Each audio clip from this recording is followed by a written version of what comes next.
কেনই বা চন্দ্রবাবু নাইডু এরকম বললেন যে তিরুপতি লাড্ডুতে নাকি অ্যানিমেল ফ্যাট মেশানো হয়েছে?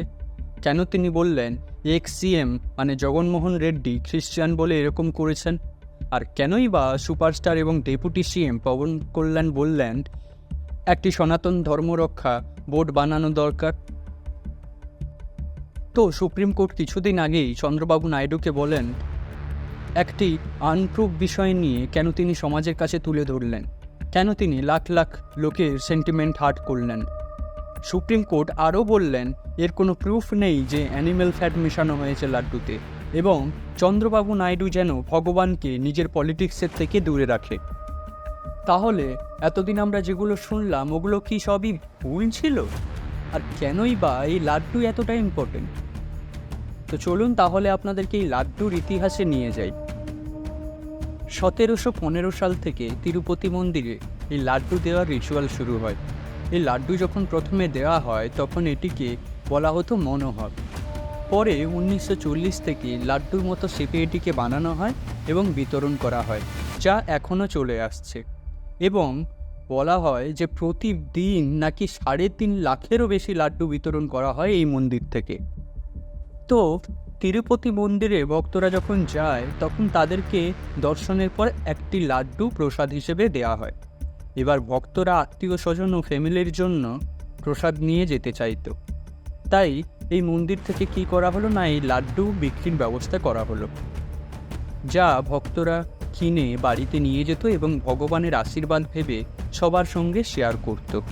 এবারে কেসটা হলো যে 18ই সেপ্টেম্বর অন্ধ্রপ্রদেশের প্রেজেন্ট সিএম চন্দ্রবাবু নাইডু বললেন যে এই লাড্ডুতে বিফ এবং পর্কের ফ্যাট মেশানো হয়েছে।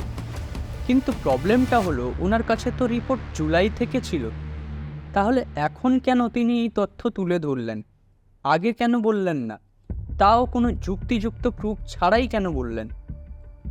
ভয়েস অফ বেঙ্গলের আজকের পর্বে এই বিষয়টা নিয়ে আমরা আলোচনা করব।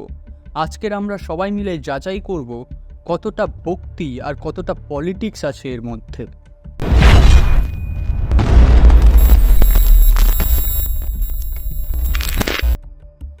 ল্যাব রিপোর্টে সত্যিই যদি এটা প্রুফ হয়েছিল, তাহলে এখনও কেন এই বিষয়টা নিয়ে কনফিউশন তৈরি হচ্ছে?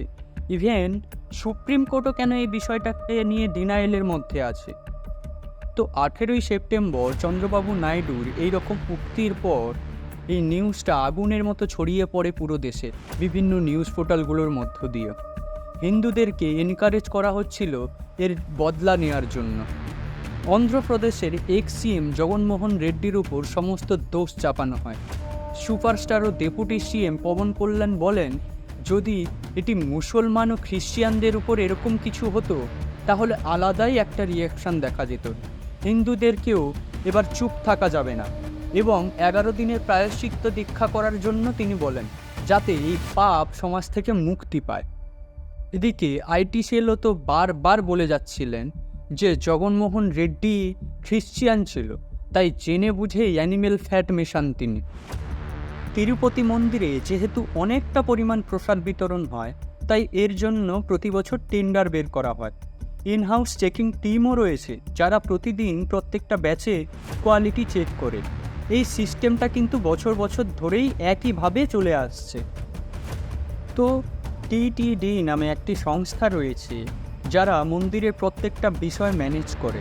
একটি টপ লেভেলের টিটিডি বোর্ড আছে যার মেম্বার স্টেট গভর্নমেন্ট নিজেই নিয়োগ করে, এবং এই টিটিডি এর হাজার হাজার এমপ্লয়ি আছে যারা আলাদা আলাদা কাজের জন্য এই টিটিডিকে হেল্প করছে।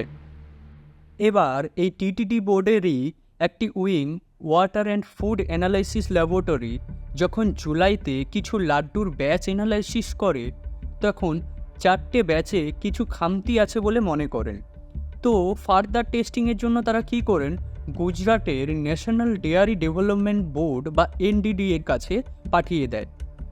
এখানে centre of analysis and learning in livestock and food মানে কাফ এই স্যাম্পেলটা নিয়ে টেস্টিং শুরু করে। তো 17ই জুলাই এই স্যাম্পেল এনডিডি বোর্ডের কাছে সাবমিট করা হয়, এবং 23শে জুলাই এনডিডি বোর্ড টিটিডি বোর্ডের কাছে তাদের ফাইনাল রিপোর্ট সাবমিট করেন। এই রিপোর্টে পাওয়া যায় যে লাড্ডু বানানোর জন্য যে ঘি ব্যবহার করা হয়েছে তাতে কিছুটা পরিমাণ অ্যাডাল্ট্রেশন আছে। এবার এখানে একটি টেকনিক্যাল টার্ম আছে যেটা জানা খুবই জরুরি, সেটি হচ্ছে এস ভ্যালু। পিওর ঘিতে এই এস ভ্যালু 98.5 থেকে 104.32 পর্যন্ত হতে পারে। এখন যে স্যাম্পেলগুলো নিয়ে টেস্ট করা হয়েছিল তাতে এস ভ্যালু 19.72 থেকে 117.42 পর্যন্ত পাওয়া গেছে। মানে এটি পিওর ঘি দিয়ে বানানো হয়নি, এতে সয়াবিন, সানফ্লাওয়ার এবং পাম ফ্যাটের মতো ভেজিটেবল ফ্যাটও মিশে থাকতে পারে। ইভেন বিফ ও পর্ক ফ্যাট মিশে থাকলেও থাকতে পারে, কিন্তু এইটা কোনো কনফার্ম বলা যাচ্ছে না। তাহলে 23শে জুলাইয়ের এই রিপোর্ট 18ই সেপ্টেম্বর চন্দ্রবাবু নাইডু কেন দেশের সামনে রেখে দেন কোনো ফার্দার টেস্টিং ছাড়াই? এবং কোটি কোটি হিন্দুর মনে হয়েছে এটা কোনো ভুল নয়, ইচ্ছে করেই করা হয়েছে হিন্দু সেন্টিমেন্টকে হার্ট করার জন্য। চন্দ্রবাবু নাইডু বলেন জগনমোহন একটি খারাপ কোম্পানিকে ঘি বানানোর জন্য ডিল দেন যাতে ঘোটালা করতে পারেন।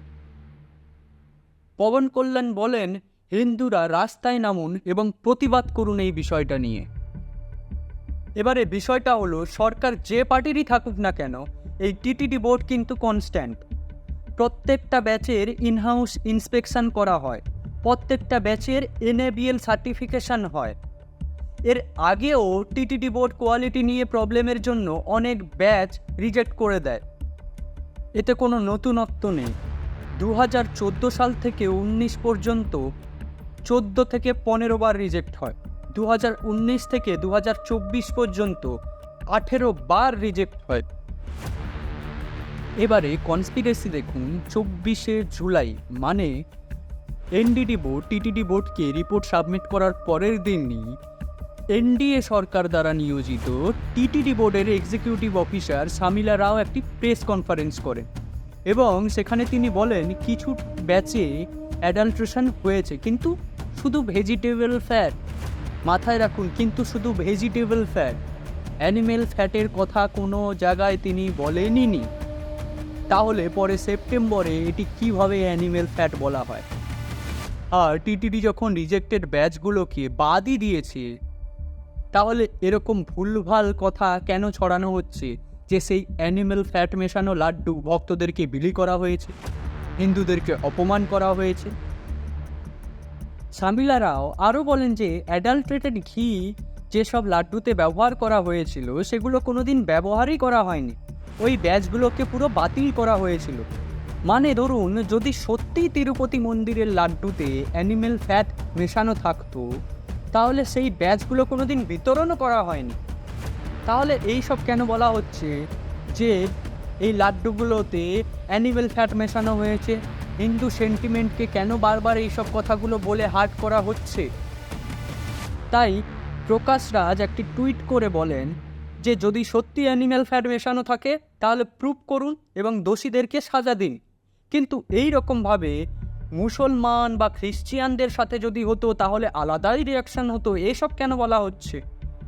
হিন্দুদেরকে প্রতিবাদ করা দরকার, আপনারা রাস্তায় নামুন, আপনাদেরকে রাস্তায় নামা উচিত, প্রায়শ্চিত্ত দীক্ষা করা উচিত, এসব কেন বলা হচ্ছে? এসব বলার কি সত্যিই দরকার আছে? আপনাদের কি মতামত? #লাড্ডু কনস্পিরেসি বলে আমাদের কমেন্টে জানান। ধন্যবাদ।